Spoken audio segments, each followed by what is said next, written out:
Another application of derivatives in differential calculus are time rates or related rates worded problems. So in this video, we're going to discuss how to solve time rates or related rates worded problems in a step-by-step manner. So the first step in solving time rates or related rates problems is to define the variables involved in the problem. The second one is to write down the given facts. Third is to identify what is required.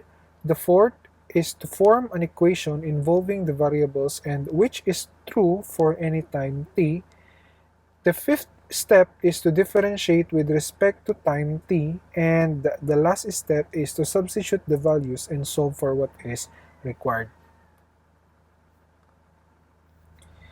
Now, to illustrate the steps in solving related rates problem, here is an example. Water is flowing into a vertical cylindrical tank at the rate of 24 cubic feet per minute. If the radius of the tank is 4 feet, how fast is the surface rising? Now, if we're going to analyze this problem, we have here a vertical cylindrical tank, alright? So if we're going to draw a cylindrical tank first here, and let me just copy this one.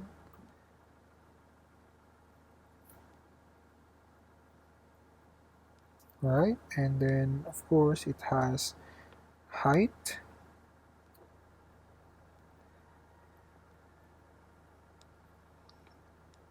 alright, let me just arrange this.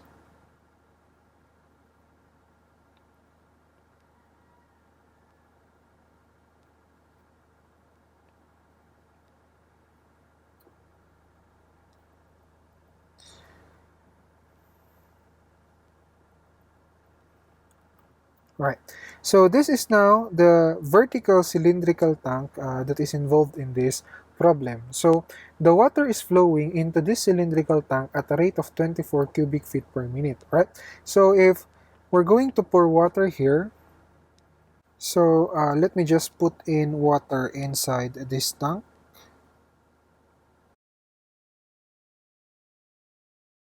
Now, the first step in solving time rates problem is to define the variables involved in the problem, right?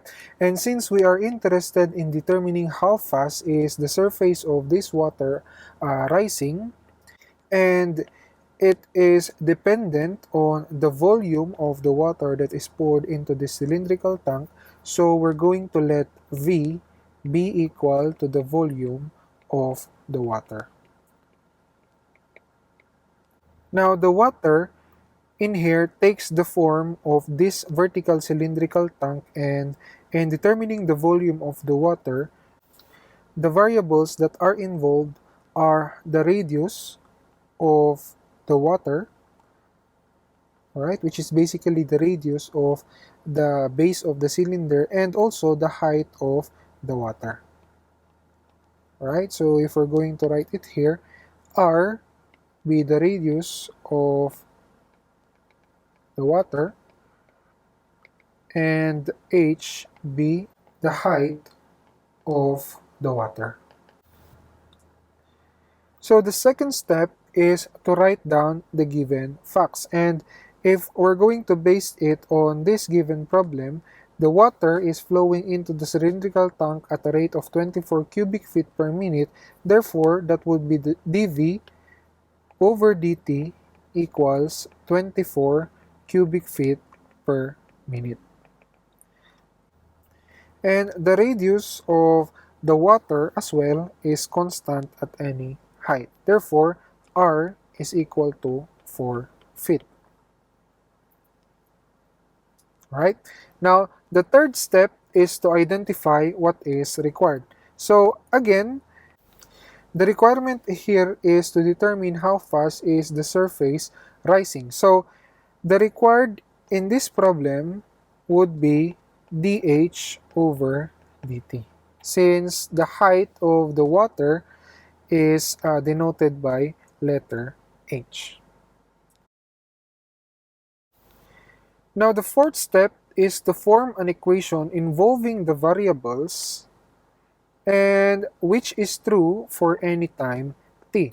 So again, the volume of the water here takes up the form of this cylindrical tank, and the volume of the cylinder can be computed by the formula VCIL equals pi r squared multiplied by the height. Alright? Now, we're going to use this formula to compute for the volume of the water inside this tank. And since V is the volume of the water, then the equation would now be equal to V equals pi multiplied by the radius, and the radius of the water is also equal to the radius of the tank, which is equal to 4 squared, and the height of the water is variable in this problem because the height varies at any time t. So we're just going to put it h here.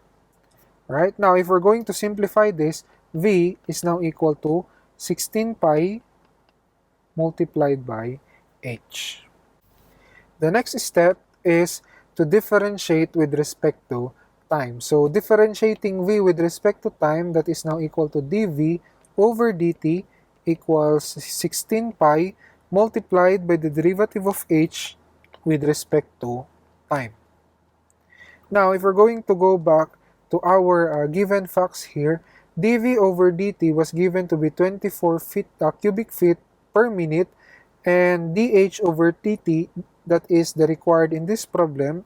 So we're just going to substitute dv over dt, which is 24 cubic feet per minute, equals 16 pi dh over dt.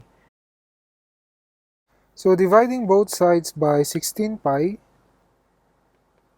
we can now solve for the value of dh over dt. So dh over dt, now take note that 16 pi here, the unit of this is feet squared or square feet because 4, right? So the radius is in terms of feet, and feet squared or feet raised to 2, that is square feet. So the unit of this one would be square feet.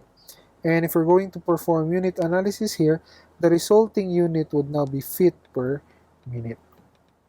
Alright, and if we're going to bring out our calculator here, we have 24 divided by 16 multiplied by pi, then that is now 0.4775 feet per minute. Alright, so this is now the rate of how fast the water surface is rising.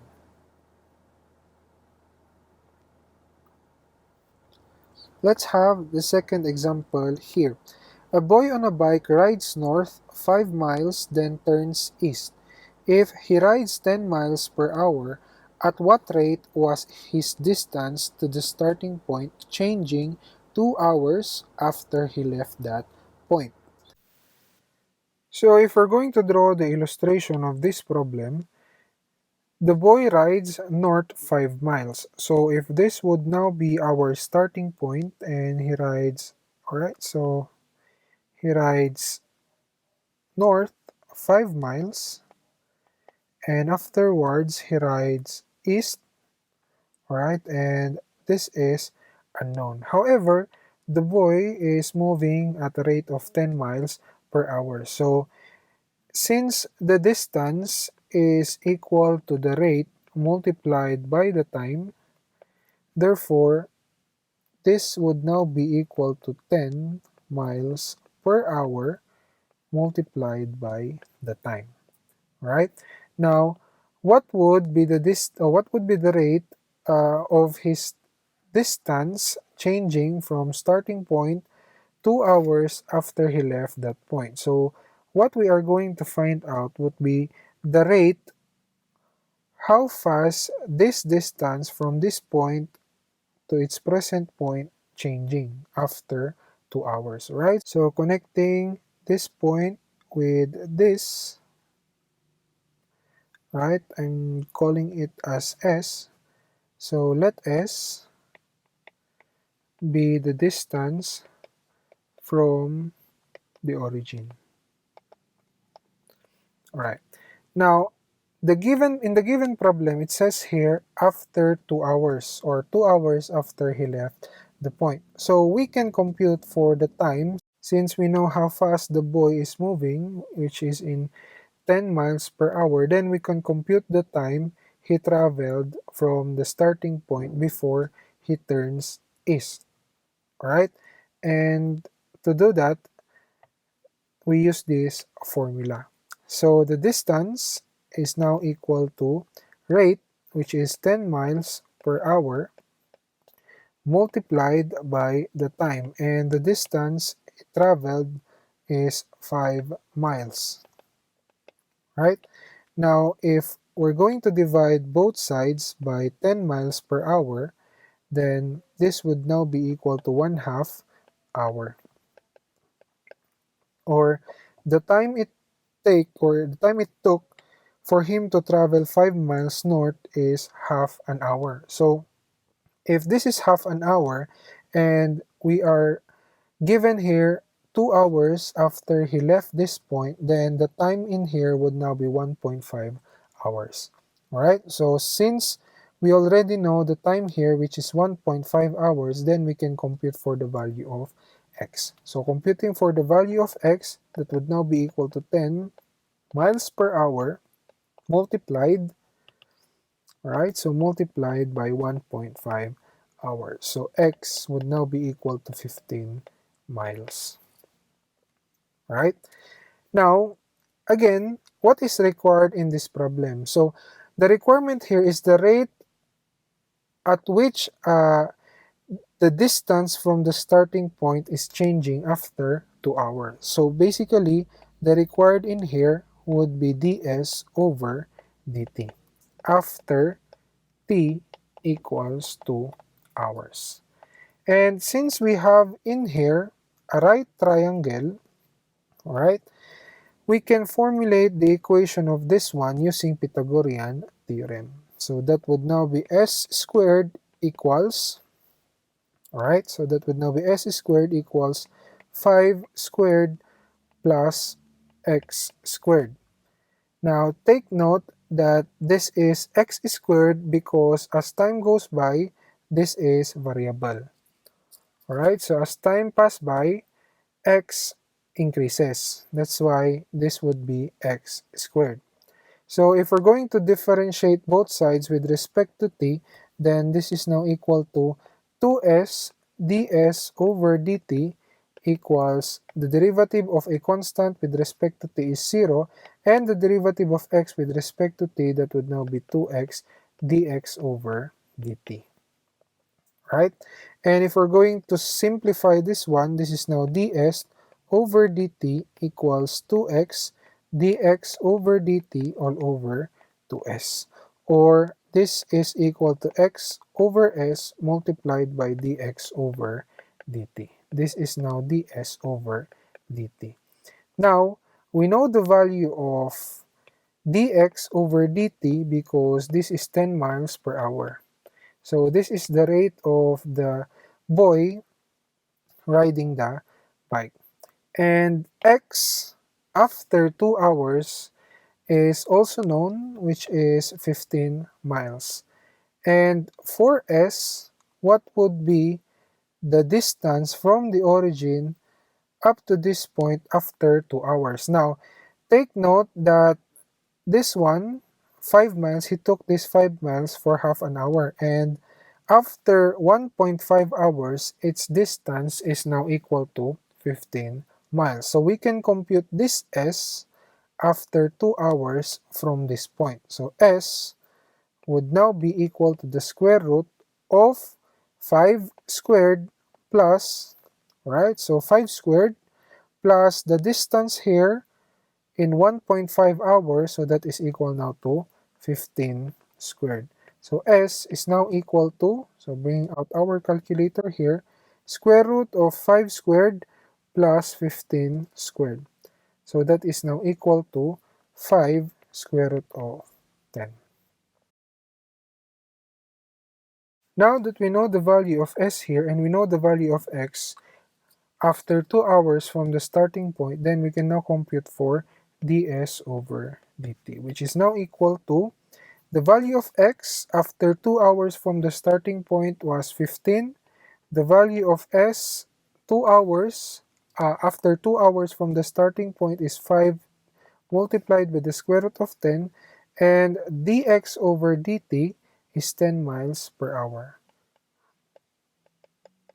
Alright, now if we're going to bring out our calculator here, this would now be 15 multiplied by, this will now be 15 over 5 times the square root of 10 multiplied by 10. And this is now equal to 3 square root of 10. So the rate of change from the starting point would now be equal to 3 square root of 10 miles per hour.